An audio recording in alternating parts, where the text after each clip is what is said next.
అందరికీ నమస్తే అండి. Good morning. ఈనాడు, ఆంధ్రజ్యోతి, సాక్షి 3 పత్రికల్లో వచ్చిన వార్తలు, వాటిలో వాస్తవాలు, ఉద్దేశాలు అన్నీ కూడా మనం ఈ వీడియోలో ఉన్నది డిస్కస్ చేద్దాం. నేను బయట ఉన్నాను అనమాట, వేరే ఊర్లో ఉన్నాను. అందుకని ఈరోజు స్క్రీన్ మ్యాచ్ చేయడం అవ్వట్లేదు. మేబీ రేపటికి లేదా ఎల్లుండి అయినా, అంటే బెంగళూరు వచ్చాను. ఇక్కడ కొంచెం పనులు చూసుకొని సాయంత్రం రిటర్న్ అవుతా. కాబట్టి వెళ్తే రేపు స్క్రీన్లో చేస్తాం, లేదంటే ఎల్లుండి. సో మనం ఎక్కడున్నా సరే, జర్నీలో ఉన్నా, ఏ టైంలో ఉన్నా, ఎలా ఉన్నా, అందుబాటులో ఉన్న వనరులతో న్యూస్ పేపర్ అనాలిసిస్ వీడియో అయితే పోస్ట్ చేయడం తప్పనిసరి. కాబట్టి మీరు కూడా ఎక్కడ ఉన్నా, ఏ పనిలో ఉన్నా న్యూస్ పేపర్ అనాలిసిస్ వీడియో చూస్తున్నారు కాబట్టి ఇంకా ఎక్కువ మంది చూసి ఇంకా ఎక్కువ మంది సబ్స్క్రైబ్ చేస్తారని ఆశిస్తున్నాను. తర్వాత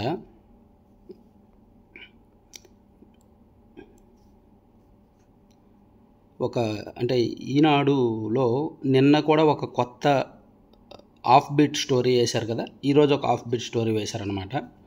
దొంగలు వచ్చారు దొరక్కండి అని హస్కీ వాయిస్తో ఈ సైబర్ నేరాలు ఏ విధంగా జరుగుతున్నాయి, ఏ విధంగా ట్రాప్ చేస్తున్నారు, ఏ విధంగా మెసేజ్లు పెడుతున్నారు, ఏ విధంగా ఏదో పార్ట్ టైం జాబ్ అనో, లేదంటే ఎవరికో ఏదో అయిందనో, లేదంటే మీ కార్డు బ్లాక్ అయిందనో, లేదంటే మీకు పార్సల్ వచ్చిందనో, ఏదో చాలా రకాలుగా సైబర్ నేరాలు జరుగుతున్నాయి. సో ఆ సైబర్ నేరాలు ఏ విధంగా జరుగుతున్నాయి. ఒకసారి సైబర్ నేరానికి మన ఇంటికి దొంగోడు వస్తే, దొంగతనం జరిగితే మేబీ కొన్ని సంవత్సరాల తర్వాత అయినా పోలీసులు రికవరీ చేస్తారు, దొంగోడిని పట్టుకుంటారనే నమ్మకం ఉంటుంది.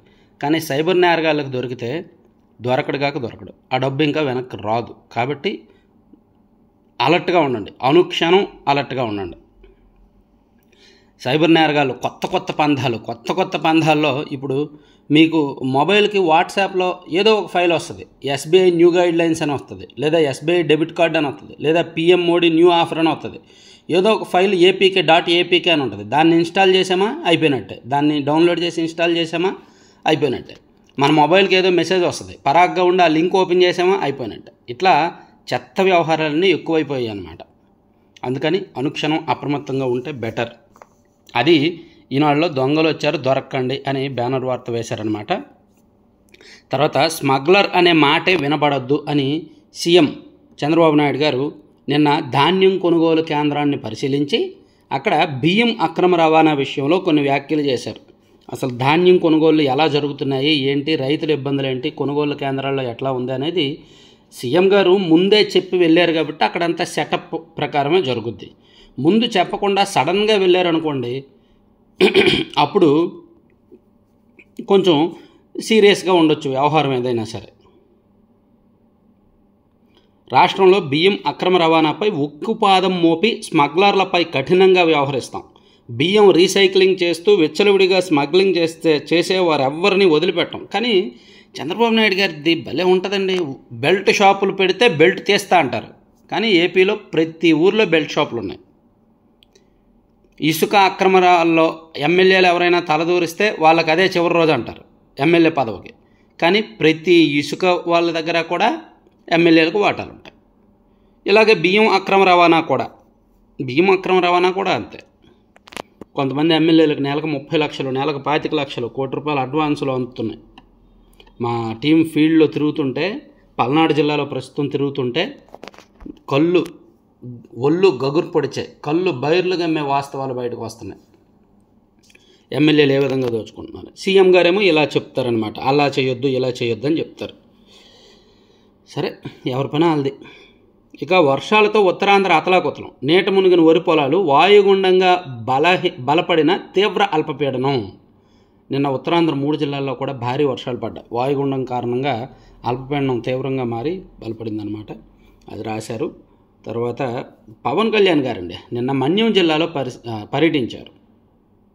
పర్యటించి ఎక్కువగా గిరిజన ప్రాంతాల్లో, ఆ గ్రామాల్లో పర్యటించి ఒళ్ళు వంచి పనిచేస్తా, మీ సహకారంతో అభివృద్ధి, ప్రతి 3 నెలలకు మన్యం జిల్లాకు వస్తా, ఉప ముఖ్యమంత్రి పవన్ కళ్యాణ్. గిరి శిఖర గ్రామంలో రోడ్డు నిర్మాణానికి శంకుస్థాపన. మనం ఎంత అడ్వాన్స్డ్గా ఉన్నా గిరిజన గ్రామాల్లో ఇప్పటికీ కూడా కనీసం రోడ్లు సదుపాయాలు ఉండవు, ఇంటర్నెట్ సదుపాయం ఉండదు, పూర్తిగా పవర్ కనెక్షన్స్ కూడా ఉండవు. సో గిరిజన గ్రామాలు మారితే అప్పుడు మన లైఫ్ స్టైలు మారడానికి ఒక అర్థం ఉంటుంది. మన రాష్ట్రం అభివృద్ధి అంటే అది ఒక ఆనవాళ్ళుగా ఉంటుందన్నమాట. సో గిరిజన గ్రామాల మీద ఎక్కువగా దృష్టి పెట్టడం మంచి విషయం. పవన్ కళ్యాణ్ గారు నిజంగా ప్రతి 3 నెలలకు ఒకసారి వెళ్ళాలి. అంటే సంవత్సరానికి 4 సార్లు ఖచ్చితంగా మన్యం జిల్లా, అరకు, పాడేరు, చింతపల్లి, ఈ కురుపాం ఈ ప్రాంతాలకు వెళ్ళాలి, తరచూ వెళ్ళాలి. ఆయన సీఎం గారు ఇద్దరు వెళ్ళి కొంచెం ఆ గ్రామాల రూపురేఖలు మారిస్తే, ఎందుకంటే వాళ్ళు కొండల్లో ఎక్కడెక్కడో మారుమూల ఉంటారనమాట. వాళ్ళ లైఫ్ స్టైల్ మార్చి వాళ్ళ గ్రామాలు మారిస్తే రాష్ట్రం ఎంతో కొంత అభివృద్ధి చెందినట్టే.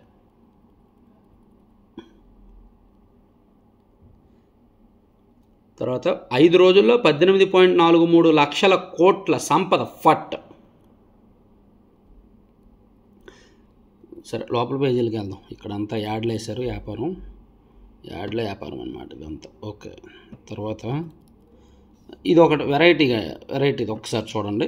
9.25% వడ్డీకి తెచ్చి 7.5%కి ఫిక్స్డ్ డిపాజిటా? అంటే ఉదాహరణకు మీరు ఒక ₹2 వడ్డీకి బయట అప్పు తెచ్చి ₹1.5 వడ్డీకి ఎవరికో ఇచ్చినట్టు అనమాట. సాధారణంగా ఎవరైనా ₹1.5 వడ్డీకి బయట తీసుకొచ్చి ₹2 వడ్డీకి ఇస్తే ఆ ₹0.5 కమిషన్గా ఉంటుంది.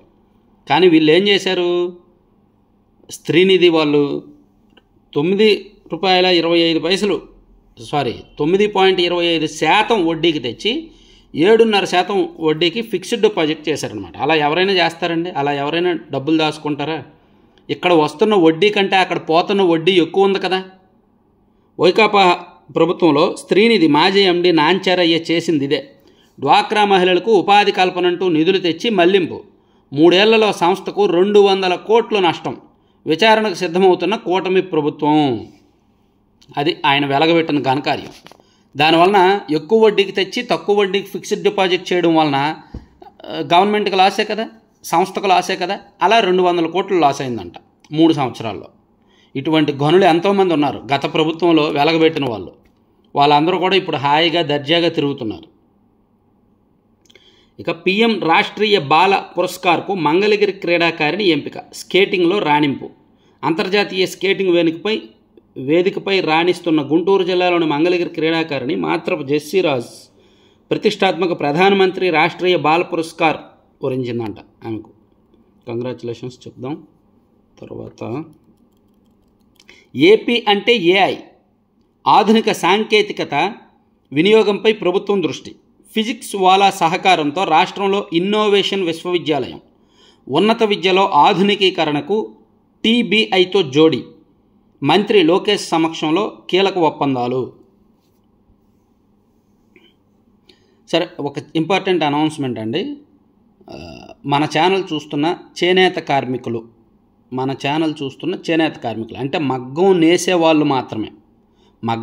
అంటే చేనేత కార్మికులు అందరూ మగ్గాలు నేయరు. చాలామంది మగ్గాలు తీసేశారు. మగ్గాలు తీసేసి వేరే పనులు చేసుకుంటున్నారు. సో ఇప్పటికీ కూడా మగ్గం నేస్తున్న చేనేత కార్మికులు మన ఛానల్ చూస్తున్న వాళ్ళు కానీ ఎవరైనా మీకు తెలిసిన వాళ్ళు ఉన్నా సరే నాకు మన ఛానల్ నెంబర్కి వాట్సాప్లో మెసేజ్ చేయండి. 7207071231 ఈ నెంబర్కి మెసేజ్ చేయండి. ఇంపార్టెంట్ అనౌన్స్మెంట్ ఒకటి మాట్లాడదాం. అందరికీ ఉపయోగపడేది, మన రాష్ట్రానికి మీ అందరికీ కూడా ఉపయోగపడే ప్రాజెక్ట్ ఒకటి చేపట్టాలనుకుంటున్నా. అది తర్వాత ఫిజిక్స్ వాళ్ళ సహకారంతో రాష్ట్రంలో ఇన్నోవేషన్ విశ్వవిద్యాలయం. ఉన్నత విద్యలో ఆధునికీకరణకు టీబీఐతో జోడి. మంత్రి లోకేష్ సమక్షంలో ఒప్పందాలు. నిన్న ఏఐ దీని ఫిజిక్స్ వాళ్ళతో ఒప్పందం ఒకటి జరిగింది. అలాగే సెమీ కండక్టర్స్ ఒకటి. ఇదిగోండి, వారోకల్లో భారీ సెమీ కండక్టర్ పరిశ్రమ అని ఒక వార్త వచ్చింది. 14,000 కోట్ల పెట్టుబడి, జపాన్ సంస్థ భాగస్వామ్యంతో ఏర్పాటు. దేశంలో అతిపెద్ద ప్రాజెక్టు. సో భారతదేశానికి తలమానికంగా ఉండేలా కర్నూలులోని వారోకల్ మెగా ఇండస్ట్రియల్ హబ్లో 14,000 కోట్ల విలువైన భారీ సెమీ కండక్టర్ పరిశ్రమ ఏర్పాటుకు రాష్ట్ర ప్రభుత్వం రంగం సిద్ధం చేసింది. జపనీస్ సంస్థ, భారతదేశానికి చెందిన మరో ఐటీ సంస్థ భాగస్వామ్యంతో ఈ పరిశ్రమను ఏర్పాటు చేస్తుందంట. మంచి విషయం కదా.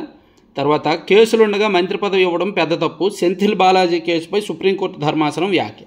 అలా అయితే మా రాష్ట్రంలో సిబిఐ కేసులుండగా సీఎం కుర్చీ ఇచ్చాం, రాష్ట్రాన్ని ఇంకా కుల్లబొడిపించుకున్నాం.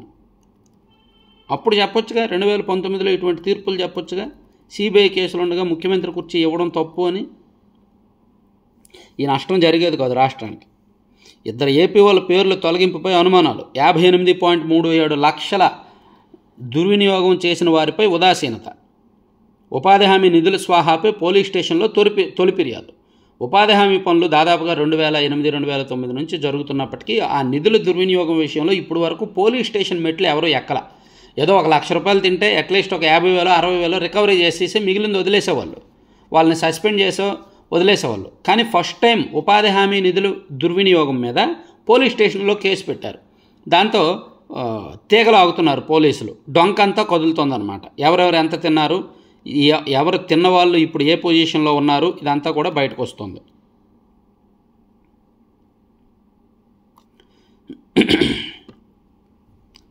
తర్వాత 21.43 లక్షల మెట్రిక్ టన్నుల ధాన్యం కొనుగోలు చేశారండి ఇప్పటికీ.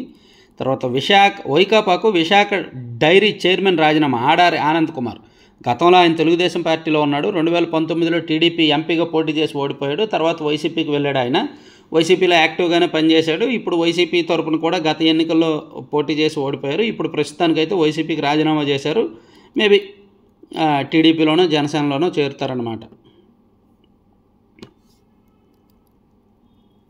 మార్గదర్శితో కళల సాకారం. సంస్థ ఎండి శైలజ కిరణ్. గచ్చిబౌలిలో 121వ శాఖ ప్రారంభం.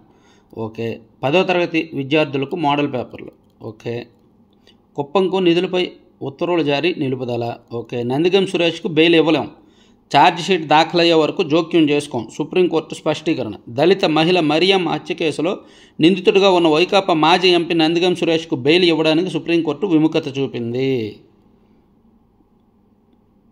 ఓకే. ఈనాడు కాసేపు పక్కన పెడదాం, సాక్షికి వెళ్దాం.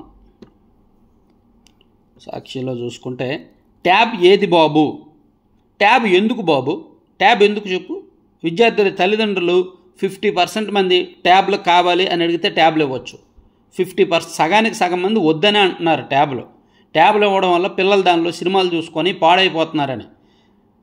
అందులోకి అవి క్వాలిటీ ఉండట్లా. మీరంటే ట్యాబ్లు కంపెనీలతో ఎవరితోనో ఒప్పందం చేసుకొని ఎక్కువ రేటుకు కొనేసే కమిషన్ కొక్కుతో నొక్కేశారు. వీళ్ళకి అవసరం లేదు. ట్యాబ్లు ఏవి బాబు అని అడిగితే ఎట్లా. డిసెంబర్లో ట్యాబ్లు అందక విద్యార్థుల డేలా. అన్ని పథకాలను నిలిపేసిన కూటమి సర్కారు. ప్రభుత్వ విద్యా వ్యవస్థతో ఆటలు. అమ్మఒడి లేదు, నాడు నేడు టాపర్లకు సత్కారం, నిలిపివేత. English medium, CBSE, IB, TOEFL section రద్దు. వారానికి ఒకసారి రాస్తారు ఈ వార్త. ఈ సాక్షిలో ఎలా ఉంటుందంటే ఓ షెడ్యూలు. వారంలో ఒకరోజేమో గవర్నమెంట్ హాస్పిటల్స్ మీద ఒక ఏడుపు కొట్టు వార్త, వారంలో మరో రోజేమో ఈ రైతులకు సంబంధించి పథకాలు, రైతుల అన్నదాతల మీద ఒక ఏడుపు కొట్టు వార్త, వారంలో మరో రోజేమో విద్యార్థులు, విద్యా వ్యవస్థకు సంబంధించి ఒక ఏడుపు కొట్టు వార్త, వారంలో ఇంకో రోజేమో చంద్రబాబు గారి కేసులు, పాత కేసులు, ఈ టీడీపీ ప్రభుత్వం దీనికి సంబంధించి ఒక ఏడుపు కొట్టు వార్త. ఇలా వీళ్ళు షెడ్యూల్ చేసుకుంటూ వెళ్ళిపోయారనమాట. మరో రోజేమో పోలవరం మీద ఒక ఏడుపు కొట్టు వార్త, మరో రోజు అమరావతి మీద ఒక ఏడుపు కొట్టు వార్త. ఇలా ఏడుచుకుంటూ రాయడమే. ఒక వేగ్గా రాసేస్తారు అంతే. అందులో ప్రజాభిప్రాయానికి సంబంధం ఉండదు, అది ప్రజలకు అవసరమో కాదా అనే సంబంధం ఉండదు. వీళ్ళేదో తీసుకొచ్చారు, అందరూ అమలు చేయాలి. వీళ్ళు ఐబీ తెచ్చారు, అందరూ అమలు చేసేయాలి. వీళ్ళు టోఫెల్ సెక్షన్ తెచ్చారు, అందరూ అమలు చేసేయాలి. అది వీళ్ళ బాధ.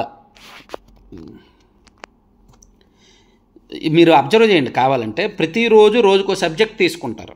పోనీ అట్లీస్ట్ ఒక సంవత్సరం ప్రభుత్వం వచ్చి కొన్నాళ్ళు ఆగడం లేదు, ఇష్టం వచ్చినట్టు రాసుకెళ్ళిపోవడమే. అది జనానికి పట్టదా, విద్యార్థులకు అవసరమా కాదా, తల్లిదండ్రులు అడుగుతున్నారా లేదా, ఇదేమీ పట్టదు. ఇంగ్లీష్ మీడియంలో కాకుండా తెలుగు మీడియంలో ఎగ్జామ్స్ పెట్టండి అని తల్లిదండ్రులు కోరితే, తల్లిదండ్రుల కోరిక మేరకు ప్రభుత్వం నిబంధనలు మారిస్తే దాని మీద కూడా ఏడుపు కొట్టు వార్త రాశారు. పిల్లలకు ఇంగ్లీష్ మీడియం దూరం చేశారు అని. అది తల్లిదండ్రుల కోరిక. అది ఏపీ పోలీసులపై ఎన్హెచ్ఆర్సీ ఆగ్రహం. రాజమండ్రిలో దళిత యువకుడిని అకారణంగా పోలీస్ స్టేషన్లో నిర్బంధించి హింసించిన కేసులో డీజీపీతో పాటు తూర్పుగోదావరి జిల్లా కలెక్టర్కు జాతీయ మానవ హక్కుల కమిషన్ శుక్రవారం నోటీసులు జారీ చేసింది. ఓకే. సాఫీగా ఈవీ ప్రయాణం. కారులో ఎక్కడ విద్యుత్ ఛార్జింగ్ అయిపోతుందనే భయం లేదు. ఇకపై డీజిల్, పెట్రోల్తో వాహనాలతో పోటీ పడి మీద ఎలక్ట్రిక్ వాహనాలు రోడ్లపై పరిగెత్తున్నాయంట. నిమిషాల్లోనే ఛార్జింగ్ తీసుకొని రోడ్లపైకి వెళ్తాయంట. ఈవీ వాహనాలు కొనాలంటే అదే భయమే వస్తుంది యాక్చువల్ చాలామందికి. ఎక్కడ మనం ఒక 400 కిలోమీటర్లు వెళ్ళాలనుకున్నప్పుడు మధ్యలో ఇది 200 కిలోమీటర్లే ఛార్జింగ్ వస్తుంది, మధ్యలో ఛార్జింగ్ పెట్టడానికి స్టేషన్ ఉండదేమో అనే భయంతో ఎవరు కొనట్ల. ముఖ్యంగా నాలాంటి లాంగ్ డ్రైవ్లు చేసే వాళ్ళకి ఇబ్బంది.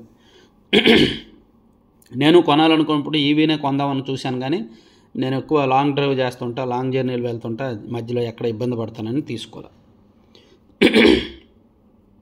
జేపీసీకి జమిలి బిల్లులు వెళ్ళాయి. తీర్మానాలను ఆమోదించిన పార్లమెంటు ఉభయ సభలు 39 మంది ఎంపీలతో సంయుక్త పార్లమెంటరీ కమిటీ, లోక్సభ నుంచి 27 మంది, రాజ్యసభ నుంచి 12 మంది స్థానము. కమిటీ చైర్మన్గా బీజేపీ ఎంపీ భర్తృహరి మెహతాబ్కు అవకాశం అంట. సో చివరికి జమిలి బిల్లు జేపీసీకి వెళ్ళింది. జేపీసీలో దాదాపుగా 90 రోజుల పాటు దీని మీద సంప్రదింపులే జరుగుతాయి. ఇక పార్సిల్లో గుర్తు తెలియని మృతదేహం, పశ్చిమ గోదావరి జిల్లాలో కలకలం. అది చాలా ఇంపార్టెంట్, కొంచెం ఇంట్రెస్టింగ్ వార్త. ఒక మహిళ ఇంటికి, ఒక ఒంటరి మహిళ ఇంటికి ఏదో సాయం చేస్తున్నాము అనే పేరుతో, మీ ఇల్లు కట్టుకోవడానికి సాయం చేస్తున్నాం అనే పేరుతో ఆమె ఇంటికి ఒక పార్సల్ వచ్చింది. ఆ పార్సల్ ఇప్పి చూస్తే దానిలో డెడ్ బాడీ ఉంది. అది కొంచెం నిన్నటి నుంచి అలజడిగా మారింది అక్కడ ఉండి దగ్గరలో. తర్వాత కొండను కొట్టేశారు అని ఆంధ్రజ్యోతిలో ఒక వార్త ఇచ్చారండి. అరబిందోకు అడ్డగోలుగా మేళ్ళు. కాకినాడ సీపోర్ట్లో 2500 కోట్ల విలువైన 41.12% వాటాను కేవీ రావు నుంచి బలవంతంగా 494 కోట్లకే లాక్కున్నారు. పక్కనే కాకినాడ సెజ్లో 1104 కోట్ల విలువైన షేర్లను కేవలం 12 కోట్లే ఇచ్చారు. కేవీ రావు స్వయంగా సిఐడికి ఫిర్యాదు చేసిన విషయం ఇది. ఇక కాకినాడ సెజ్లో జీఎంఆర్ను బెదిరించి మరో 51% వాటా కూడా దక్కించుకున్నారు. ఇలా కాకినాడ సీపోర్టు, కాకినాడ సెజ్జు, అందులో నిర్మించబోయే పోర్టు అన్నీ అరబిందో పరం చేశారు. ఇప్పుడు అది కాకుండా మరో కొత్త స్కామ్ ఏంటంటే, కాకినాడ సెజ్లో నిర్మిస్తున్న గేట్వే పోర్టుకు 125 ఎకరాల కొండను కూడా ఇచ్చేశారంట. ప్రకృతి సంపద కొండను అలా రాసిచ్చేశారు. 10 ఏళ్ళు నల్లరాయి తవ్వుకునేలా అనుమతి, 71.11 కోట్లు సీనరేజీ పన్ను రద్దు, ప్రభుత్వ ఖజానాకు కోత పెట్టిన జగన్. అప్పటికే తెర వెనుక బెదిరింపులతో కాకినాడ సెజ్ మొత్తం అరబిందోకు. ఇలా కాకినాడను ఆనుకొని కాకినాడ చుట్టుపక్కల అక్కడున్న ప్రకృతి సంపదను, కొండలు, లోయలు, సముద్రపు తీరము, పోర్టులు ఏ విధంగా కొల్లగొట్టారు అనేది సిరీస్గా డైలీ సీరియల్లా రాస్తూనే ఉన్నారు. మామూలు లీలలు కాదు అసలు. గత 5 ఏళ్ల పరిపాలన మామూలు విషయం కాదు అది. ప్రపంచంలో బహుశా అటువంటి ఆలోచనలు, అంత వికృతమైన రాజకీయాలు ఎవరూ చేయలేరు. అందుకే మధ్యలో 5 లేసిపోయింది. ఎందుకా అని అనుకుంటున్నారు కదా, ఇందుకే ఇటువంటి దరిద్రగొట్టు పనులు చేశారు కాబట్టి. అమరావతికి 6 ఏళ్ళు నిధులు, రాజధానికి 13,592 కోట్ల రుణం, ప్రపంచ బ్యాంకు నుంచి 6,796 కోట్లు, ఆసియా అభివృద్ధి బ్యాంకు నుంచి 6,796 కోట్లు. 6 ఏళ్ల పాటు విడతల వారీగా నిధులు రాక రుణ షెడ్యూల్ను ఇచ్చిన ప్రపంచ బ్యాంకు.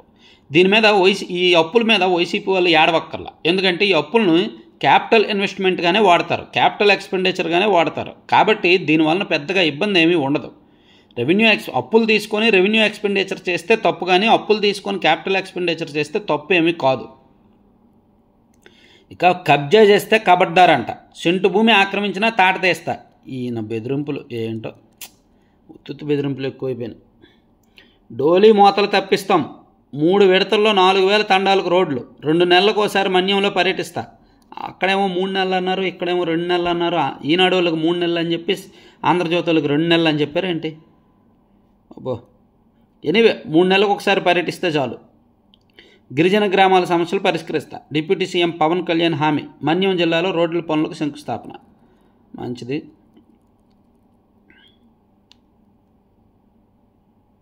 మరిసిపోతున్నాం అమ్మా. కేటీఆర్పై ఈడీ కేసు, ఏసీబీ ఎఫ్ఐఆర్ ఆధారంగా ఈసీఐఆర్ కేటీఆర్ఏ A1 1-2 రోజుల్లో నోటీసు. 30 వరకు కేటీఆర్ను అరెస్ట్ చేయొద్దు, ఫార్ములా ఈ రేసులో హైకోర్టు. క్వాష్ పిటిషన్పై విచారణ వాయిదా, జరగని ఒప్పందానికి ముందే చెల్లింపుల, గవర్నర్ అనుమతి, దర్యాప్తు తర్వాతే ఎఫ్ఐఆర్. కేటీఆర్ పాత్ర దర్యాప్తులో తేలుతుంది, విదేశీ సంస్థకు చెల్లింపులో తీవ్రమైన ఉల్లంఘనలు, ఏజీ రాజకీయ వ్యక్తిగత కుట్రతోనే కేసు, కేటీఆర్ తరపు న్యాయవాది సుందరం. సో మొత్తానికి తెలంగాణ రాజకీయాలు ఒక్కసారిగా వేడెక్కుతున్నాయి. మొన్నేమో అల్లు అర్జున్ అరెస్ట్ చేశారు, దానిలో రాజకీయ కోణం కూడా చూస్తున్నారు జనం. ఇప్పుడేమో మోహన్ బాబుని కూడా అరెస్ట్ చేసే అవకాశాలు ఉన్నాయి, చూస్తున్నారు.